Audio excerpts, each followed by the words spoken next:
महाराज जी नमोस्तु महाराज जी, नमोस्तु महाराज जी। मेरा प्रश्न ये है कि जो मंदिर ना आए उसको मंदिर कैसे लाया जाए? बेटा, जो मंदिर नहीं आ रहा है उनको तो मंदिर लाया जा सकता है, पर जो मंदिर आना नहीं चाहता है उसको मंदिर लाना कठिन। मतलब किन्हीं कारणों से, विषमता से, दूरियों से, व्यस्तता के कारण अगर कोई मंदिर आ नहीं पा रहा है पर उसकी भाव है कि मुझे मंदिर जाना चाहिए, मैं मंदिर जाऊं, तो उसको तो मंदिर लाना संभव है। पर पास होने पर भी, मतलब मंदिर के बिल्कुल पास में रहते हुए भी जिसकी भावना ही नहीं है, इच्छा ही नहीं है, वो जानता ही नहीं है कि मंदिर जाने से क्या होता है, उसे किसी प्रकार से मंदिर लाया ही नहीं जा सकता। भले ही आप हाथ पकड़कर उसे मंदिर तक ले भी आओ, पर मंदिर आने के बाद भी वो मंदिर आने का पुण्य प्राप्त नहीं कर सकता।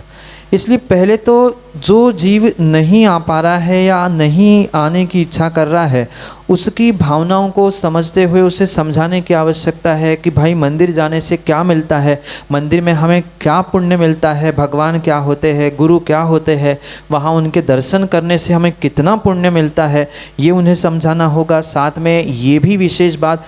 समझनी और समझानी होगी कि नाम के आगे जो हम जैन लिखते हैं वो जैन लिखने के पीछे का उद्देश्य क्या है। अगर 24 घंटे में हम मंदिर में आकर एक बार जिनेंद्र भगवान के दर्शन नहीं कर पा रहे हैं तो नाम के आगे जैन लिखना कभी किसी प्रकार से सार्थक हो नहीं सकता, काम का नहीं हो सकता। इसलिए उस व्यक्ति को, इस मित्र को या उस बालक को ये समझाना होगा कि भाई जैन जब लिखा जा रहा है तो कम से कम 24 घंटे में एक बार हम जिन मंदिर जाए, जिनेंद्र भगवान जिनके नाम से हम जैन कहलाते हैं, जिनको मानने से हम जैन कहलाते हैं, तो कम से कम 24 घंटे में एक बार जिनेंद्र भगवान के दर्शन करना बहुत आवश्यक है। ये उसे समझाते हुए जिनेंद्र भगवान के यानी भगवान के प्रतिमा के मंदिर के दर्शन करने से जो करोड़ों उपवास का फल मिलता है, करोड़ों उपवास का फल भगवान के मंदिर के दर्शन करने से जो पुण्य मिलता है, इतना विशेष पुण्य मिलता है, ये उसे पुनः पुनः समझाने की आवश्यकता है।